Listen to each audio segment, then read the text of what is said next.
પ્રધાનમંત્રી ફસલ બીમા યોજના એવી ફસલ બીમા યોજના આવી છે જેના કારણે મારો ખેડૂત સુરક્ષાની અનુભૂતિ કરી શકે. આજ સુધી ફસલ બીમા યોજનાઓ આવી, પણ એ તો ઘણું કરીને બેંકમાંથી જે લોનો લીધી હોય એની જ આસપાસ ગૂંથાયેલી હતી. એકચ્યુઅલી એ બધી યોજનાઓ બેંકોની સુરક્ષાની ગેરંટી હતી, કિસાનની સુરક્ષાની ગેરંટી ઓછી હતી.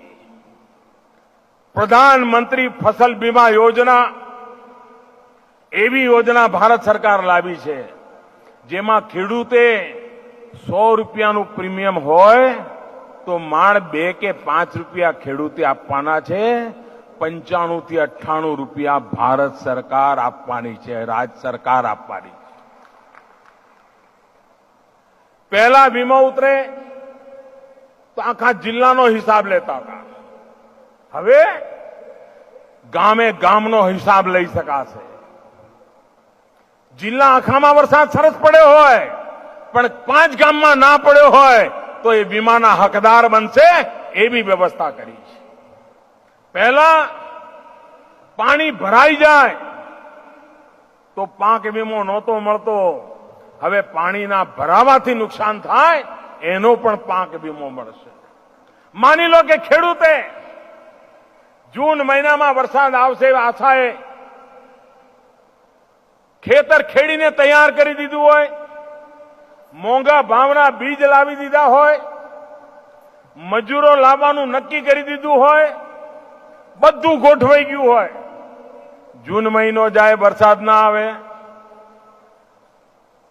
જુલાઈ મહિનો જાય વરસાદ ના આવે, ઓગસ્ટ મહિનો જાય વરસાદ ના આવે, ખેડદાણ થઈ ગયું હોય, બીજ પડ્યા હોય, કશું થાય નહીં.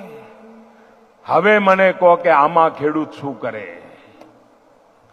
પહેલી વાર પ્રધાનમંત્રી ફસલ બીમા યોજના એવી છે કે કુદરતની અવકૃપાના કારણે ખેડૂત ખેતી જ ન કરી શક્યો હોય તો એની ખેતરમાંથી જે મિનિમમ ઇન્કમ થવી જોઈએ, આ પ્રધાનમંત્રી ફસલ બીમા યોજનામાં એક દાણો પણ નાખ્યા વગર એનો વીમો પાકી શકે એવી ગેરંટી આમાં આપેલી છે.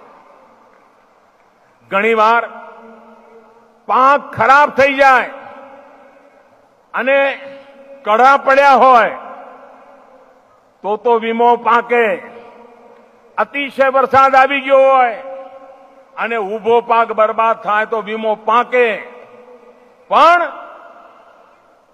પાક પાકી ગયો હોય, લણણી થઈ ગઈ હોય, ખેતરની અંદર પાકનો ઢગલો પડ્યો હોય, ટ્રેક્ટર આવવાની રાહ જોતા હોય, ગાડું આવે કે ટ્રેક્ટર આવે એટલે માલ ભરીને ખેતરથી સીધું બજાર જવાનું નક્કી કર્યું હોય,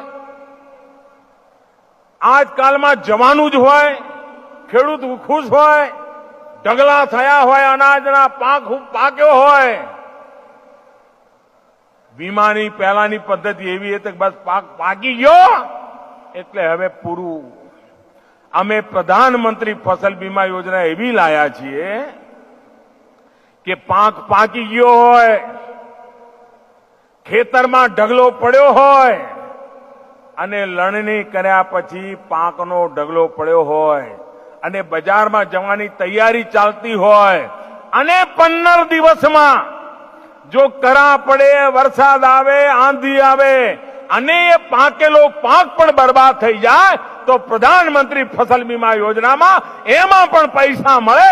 આ કામ આપણા પ્રધાનમंत्री फसल बीमा योजना में करें. हमारी सरकार ने प्रधानमंत्री फसल बीमा योजना शुरू की और किसानों को ये ऐसी प्रधानमंत्री फसल बीमा योजना बनाई कि जिसके कारण अगर किसान की फसल तैयार होने के बाद खेत से बाजार जाने के बीच में ही अगर कोई बहुत बड़ी आपदा आ गई और फसल बर्बाद हो गई तो उसको भी बीमा देने की योजना हमने बनाई. पानी भर जाए तो उसको बीमा।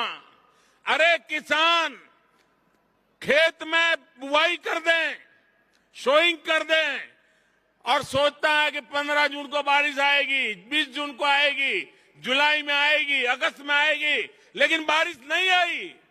तो भी भारत सरकार ने ऐसा बीमा दिया है कि तो भी किसान को मिनिमम प्राइस मिल जाएगा ताकि उसकी साल बर्बाद न हो जाए।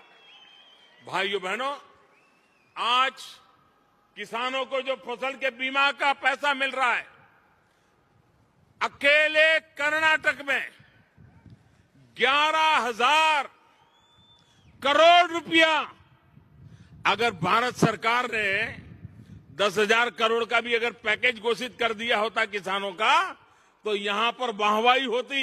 ये मोदी तो सबसे बड़ा किसान का नेता है, ऐसा बोल दिया जाता। सारे देश में भी अगर मैं 10,000 करोड़ का पैकेज घोषित कर देता तो न जाने कितनी कितनी वाहवाही होती। लेकिन हम एक ऐसी योजना लाए, अकेले कर्नाटक में 11,000 करोड़ रुपयों का भुगतान मेरे किसान भाइयों बहनों को हुआ।